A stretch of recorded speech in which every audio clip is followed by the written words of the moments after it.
I'm Hineātea Alexander. I'm Duncan Webb's Youth MP 2025. Kia ora, good to see you all here. We thought we'd do some baking together today. How about that? Brilliant. I'm still, we're a little underprepared. So you chat and introduce yourself, and I'll get it bowled out. Should I introduce myself? Well, who you are, where you come from.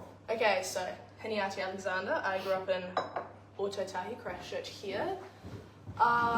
Live not in the middle of town, but you know, around it. Where do you go to school? Oh, right. Rudolph Steiner. Just. Okay, sorry. We haven't directed this very well, but Rudolph Steiner, how about that? How's that going? Pretty good. We just finished our year's production the other day. And Rudolph Steiner's a bit different from a lot of other schools, right? It is. For instance, they like making us make stuff. The apron, for instance. Made these in... Yeah. You wouldn't be allowed to wear that unless you'd actually made it, I can assure you. Okay. So today, what are we making? We are making scones, cinnamon. Scrolls. Yes, sticky cinnamon scrolls. And you're making the scone bit, right? I am. Right, so do you know how to do it? Yeah, shove it in, mix it up. Yeah, you start making the scone stuff. You need some butter as well, so I'll get you some butter, eh? Okay, Okay, you go there. Okay, so Steiner, that's what we talk about. So yeah, I made this apron. We made it in year 11 tech. They're pretty fun. Youth MP, what's that all about? What does that mean? Well, it's pretty much in the name. We, the youth who are acting as with MPs. So, and you'll be going to Parliament with all the other youth MPs? Yes. Looking forward to that? Oh, yes. Yes, I am. You got your speech written? That's all, 1 cup. 2 cups, no, keep going. Got your speech written? No. Oh, what are you going to talk about, you know?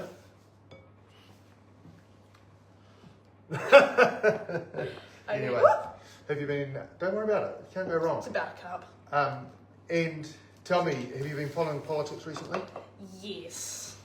What do you think about this social media ban?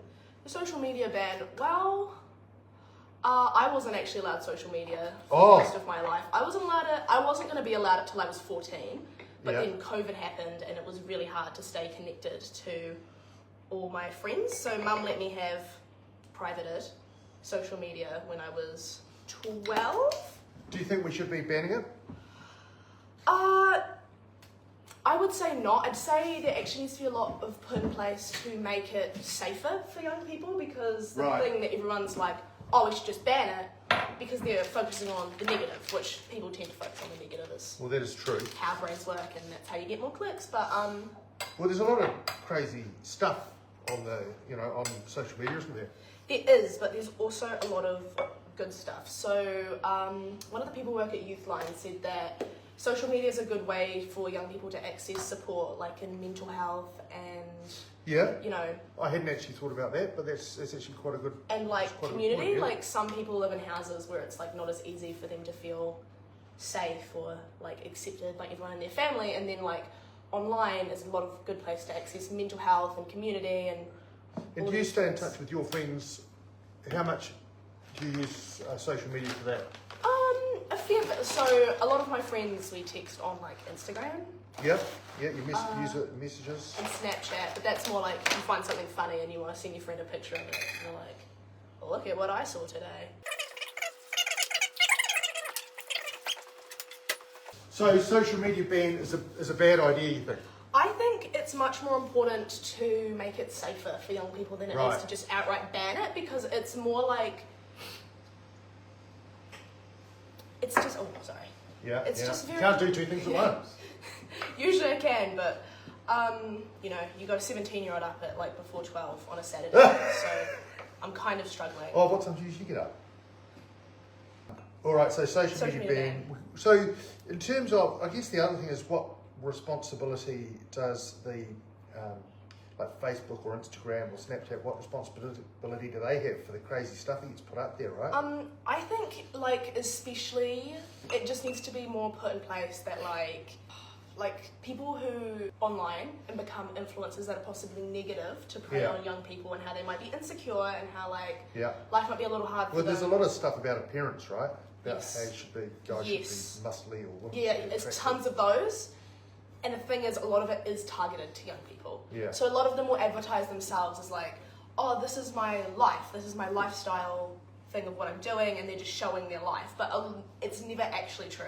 It's actually quite fake. No one wakes up at 6 a.m. every day and makes themselves fresh bread and then goes to the gym and then does 8 hours of work and then comes home and makes themselves food from scratch.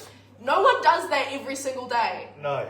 That's But unsustainable. you're right that it's a. I think you got to remember that, right? It's a fiction. It's a, Yeah, and then along with that, it's they have their make-believe. 17 skincare step routine Well, to I make think them look amazing, and they do this all while being completely elegant. They I mean, don't spill flour everywhere. I guess that's the point you got to remember, right? Which is, they're doing it to make money, right? Exactly. They're actually advertising. Yeah. Yeah. So okay, I've crumbed up that because you were like, and then a bit of milk. Yes. Okay, you do that.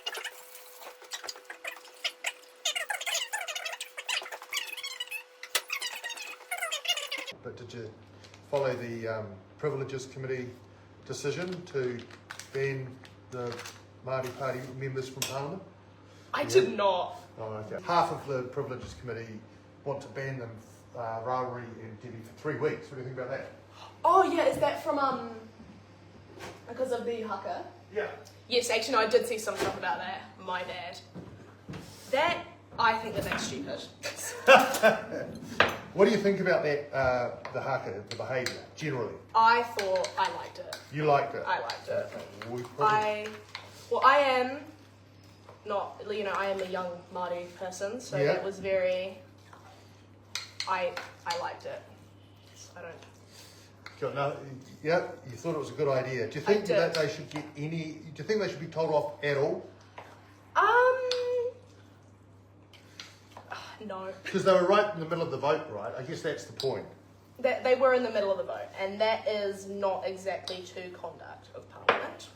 Is that got the milk in it? Is it? Yes. Do you reckon it's enough? Nah.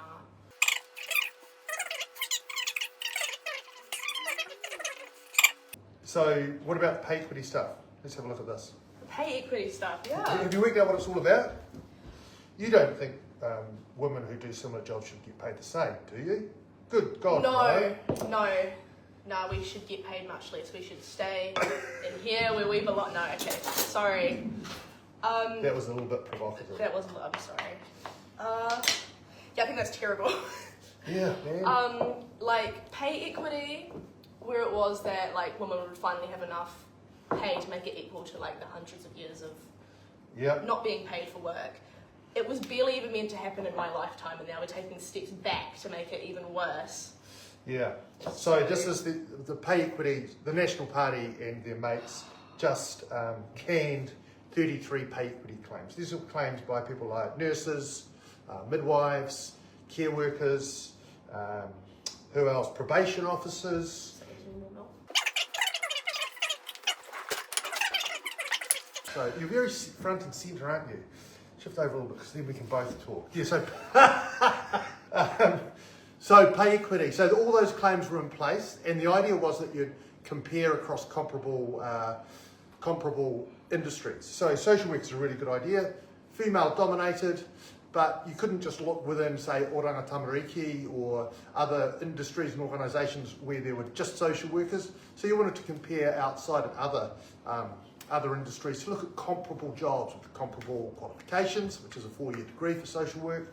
But the National Parties basically squashed that and made it nearly impossible. But probably the worst thing they did was that the 33 groups that had these claims underway, many of whom arguably could keep going under some of the new rules, they just squashed it, sent them back essentially about 4 years because it takes a long time to do it. So pay equity is, at least women are basically going to get paid less in the future, and that's why we're saying there's a pay cut. Many of these groups actually had negotiated pay rises on the basis that pay equity would be backdated, and of course now it's just disappeared. All right, now we want this to be roughly rectangular. So what we might do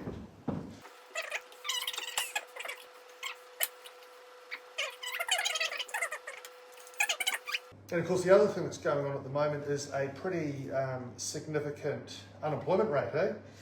Yes, the unemployment rate. You're at school, of course, so you don't have to worry about it. Well, we do notice the effects of it considering, everyone is trying to get jobs. They are? Well, we're all 17, 18, all my friends around that age, so people are trying to get jobs. And considering it affects mostly people between the ages of 15 and 29... Yeah, so youth unemployment is generally... We're not doing great. Yeah, I guess you're in kind of the wrong cohort, right? Mm-hmm. Women unemployment, youth unemployment, Māori unemployment. That's the kind of... I'm so screwed. The trifecta.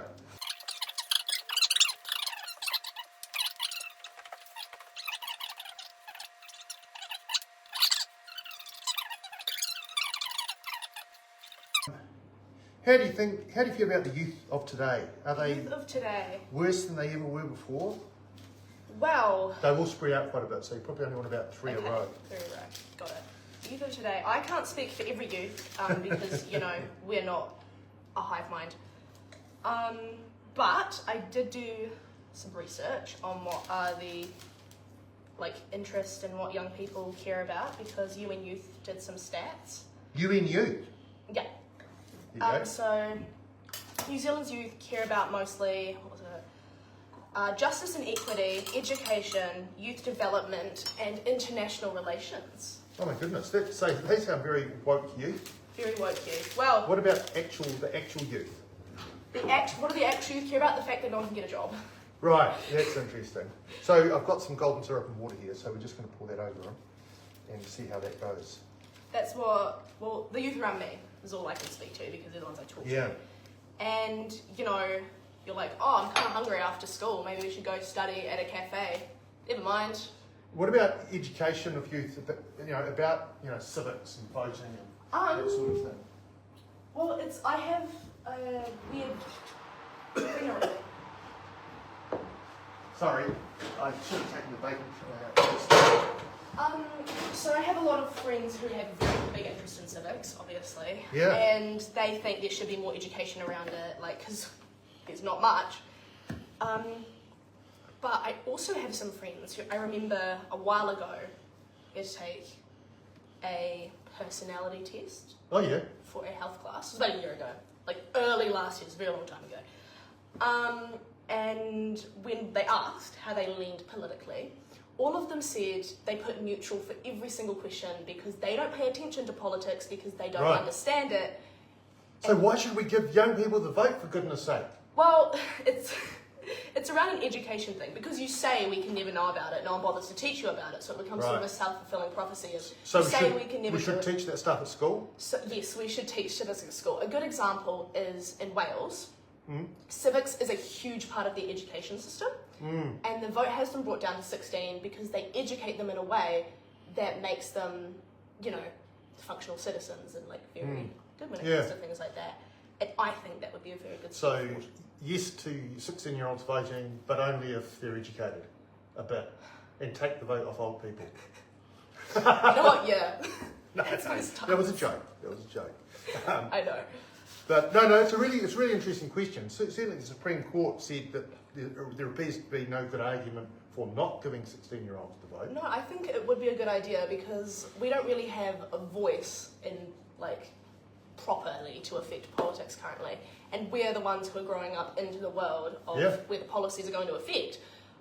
So it's very sometimes disheartening if you see things happening in the news and you're like, well, I can't really do anything. Yeah. Well, I think there's a really good argument for that. Yeah. Well, we're done. The stuff's in the oven. We'll see how it goes. And, I suppose we should clean up. You probably don't want to watch us clean up, so this is ka kite.